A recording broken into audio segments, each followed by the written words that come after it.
સૌથી મહત્વના સમાચાર મળી રહ્યા છે અમદાવાદથી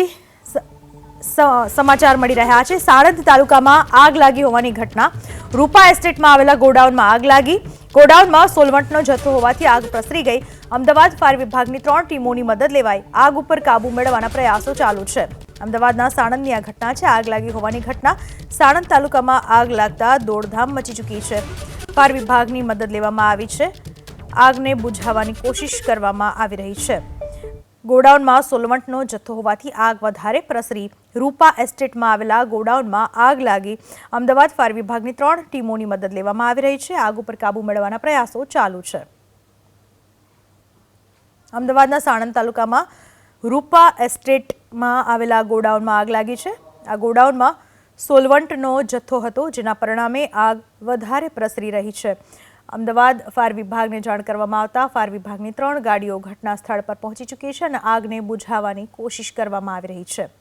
દ્રશ્યમાં જોઈ શકાય છે આગના કારણે ઊંચે સુધી ધુમાડાના ગોટે ગોટા જોવા મળી રહ્યા છે આસપાસના વિસ્તારને ખાલી કરાવવામાં આવ્યો છે આ વિશે વધુ માહિતી આપવા આપણી સાથે જોડાઈ ચૂક્યા છે મારા સંવાદદાતા હિરેન રાજુગુરુ હિરેન ક્યારે કઈ રીતની આ આગની ઘટના બનવા પામી છે અત્યારે શું સ્થિતિ છે લોકોને કઈ રીતે દૂર ખસેડવામાં આવ્યા છે ફાયર વિભાગની કેટલી ગાડીઓ ઘટના સ્થળે કઈ રીતે આગને બુઝાવવાના પ્રયાસો ચાલુ છે પૂનમ સીધા જ દ્રશ્ય બતાવવાનો પ્રયાસ કરીશું લગભગ 1 કલાકનો સમય થયો જ્યારે આ આગ લાગી હતી અને 1 કલાકથી ફાયર વિભાગની ટીમ અહીંયા આગ ઉપર કાબુ મેળવવાના પ્રયાસો કરી રહી છે અમદાવાદ જિલ્લાના સાણંદ તાલુકાની અંદર આવેલા ઉમા એસ્ટેટની અંદર આ સોલવન્ટ ભરેલું એક ગોડાઉન હતું ઈગલ નામની કંપની અને તેનું આ ગોડાઉન હતું જેની અંદર લગભગ 1 કલાક પહેલાં આ આગ લાગી હતી અને લગભગ ફાયર વિભાગની 9 જેટલી ટીમો અહીંયા કાર્યરત છે આગ ઉપર કાબુ મેળવવા માટે થઈ અને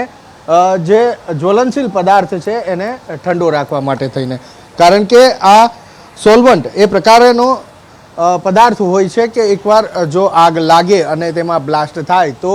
કઈ રીતની હોનારત સર્જાય તેનું નક્કી નથી હોતું અને એવા સંજોગોની અંદર આપ દ્રશ્યની અંદર જુઓ છો એમ 3 બાજુથી ફાયર વિભાગની ટીમ અત્યારે પાણીનો મારો ચલાવી રહી છે એક નીચેથી અને 2 બાજુ ઉપરથી આ રીતે પાણીનો મારો ચલાવવામાં આવી રહ્યો છે અને આગ ઉપર કાબુ મેળવવાના પ્રયાસો થઈ રહ્યા છે આસપાસના જે ગોડાઉન આવેલા છે એ ગોડાઉન પણ ખાલી કરાવવામાં આવ્યા છે કારણ એ છે કે આ સોલવન્ટ નામનો પદાર્થ છે અને તેની અંદર બ્લાસ્ટ થવાની પણ શક્યતા રહેલી હોય છે અને જો એ બ્લાસ્ટ થાય છે તો આસપાસના જે ગોડાઉનો આવેલા છે આસપાસની જે અન્ય કંપની આવેલી છે કેમ કે આ રૂપા એસ્ટેટ આવેલું છે અને રૂપા એસ્ટેટની અંદર અનેક આ પ્રકારની કંપનીઓ આવેલી છે જો આ સોલવન્ટ ભરેલી કંપની છે અને તેની અંદર જો આપ દ્રશ્યની અંદર જુઓ છો એ જે બેરલ રાખેલા છે એ બેરલની અંદર સોલવન્ટ રાખવામાં આવ્યું હોવાની પ્રાથમિક માહિતી મળેલી છે અને તેની અંદર કોઈ અગમ્ય કારણોસર આગ લાગી હતી જો કે આગ લાગવાનું સાચું કારણ હજી સુધી ખબર નથી પડી મહદઅંશે અત્યારે ફાયર વિભાગને આગ ઉપર કાબુ મેળવવામાં સફળતા મળી હોય એ પ્રકારના દ્રશ્યો સામે આવ્યા છે છતાં પણ હજુ ઉપરના માળેથી આપ દ્રશ્યને મારા સહયોગી મલયને વિનંતી કરીશ કે ઉપર છત ઉપરથી જે પ્રયાસો થઈ રહ્યા છે તે પણ આપને બતાવવાનો પ્રયાસ કરીશ અને ત્યાં આ પ્રકારે કાબુ મેળવવાના પ્રયાસો થઈ રહ્યા છે મોટા ભાગે અત્યારે કાબુ મળ્યો હોય સફળતા મળી હોય એ પ્રકારના દ્રશ્યો છે અને કુલિંગની પ્રક્રિયા હજુ પણ ફાયર વિભાગના કર્મચારીઓ કરી રહ્યા છે જી